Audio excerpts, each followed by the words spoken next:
আবারও বাড়তে শুরু করেছে ডেঙ্গু। প্রতিনিয়ত হাসপাতালে বাড়ছে রোগীর সংখ্যা। শুধু ঢাকা নয়, বাইরের জেলা থেকেও এখন ডেঙ্গু জ্বরে আক্রান্ত হয়ে ঢাকায় রোগী আসছে চিকিৎসা সেবা নিতে।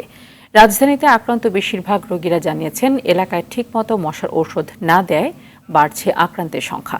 পাশাপাশি ডেঙ্গু মুক্ত রাখতে সিটি কর্পোরেশনের ভূমিকা বাড়ানোর তাগিদ তাদের। চিকিৎসকরা জানিয়েছেন, জ্বর আক্রান্ত হওয়ার পর ডাক্তারের পরামর্শ নিতে হবে চিকিৎসা।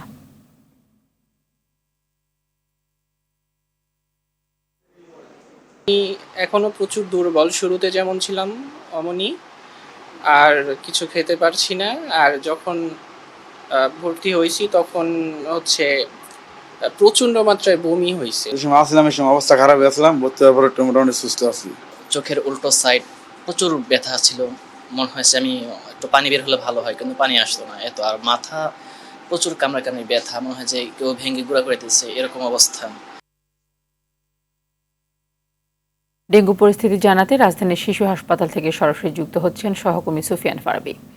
ফারাবী, ডেঙ্গু রোগীদের চিকিৎসা সেবা কেমন চলছে, এবং যেহেতু আপনি শিশু হাসপাতালে রয়েছেন, জানাবেন যে বিশেষ করে শিশুরা কত শতাংশ ডেঙ্গুতে আক্রান্ত হয়েছে এবং সচেতনতা চিকিৎসকরা কি বলছেন?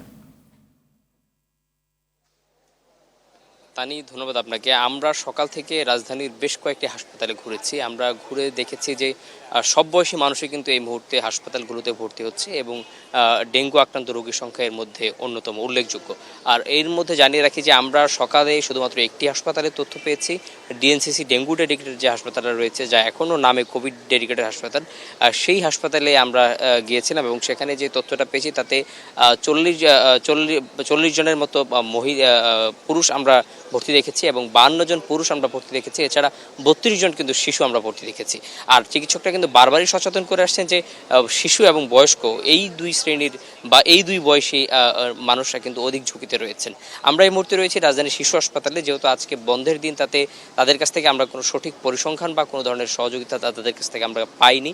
তারা হয়তো আগামী রবিবার থেকে হয়তো তারা আবারও তাদের যে নিয়মিত সেবা রয়েছে সেখান থেকে তারা তথ্য জানাবেন এবং সেখান থেকে আমরা জানতে পারবো যে আসলে কত শতাংশ শিশু আক্রান্ত হচ্ছে এবং শিশুরা কি পরিমাণ আক্রান্ত হচ্ছে এটা জানতে পারবো। তবে এর মধ্যে জানিয়ে রাখি যে বিশেষজ্ঞদের পরামর্শ হচ্ছে বাড়ির আঙ্গিনাগুলো পরিষ্কার রাখা এবং যেই বাড়িগুলোতে ডেঙ্গু আক্রান্ত রোগী শনাক্ত হচ্ছে সেই বাড়িগুলোর প্রত্যেকে যেন মশারি ব্যবহার করে সেই বিষয়টা নিশ্চিত করা এবং সেই সাথে তাদের ওই জায়গাটাকে আইসোলেটেড করে যদি ফেলা যায় তাহলে আসলে ডেঙ্গু মুক্ত করা সম্ভব। ইতিমধ্যেই ডেঙ্গু যেভাবে বাংলাদেশে বাড়তে শুরু করেছে তাতে কিন্তু ভয় আতঙ্ক তৈরি হওয়ার মতো পরিবেশ তৈরি হয়েছে। এর মধ্যে যদি আরও বাড়তে থাকে, সচেতনতা যদি না বাড়ে, তাহলে কিন্তু বিষয়টি আরও ঝুঁকির দিকে যাবে বলে বিশেষজ্ঞরা মত দিয়েছেন। তাই এই ছিল রাজধানীর শিশু হাসপাতাল থেকে আমার কাছে থাকা সর্বশেষ তথ্য। ধন্যবাদ আপনাকে।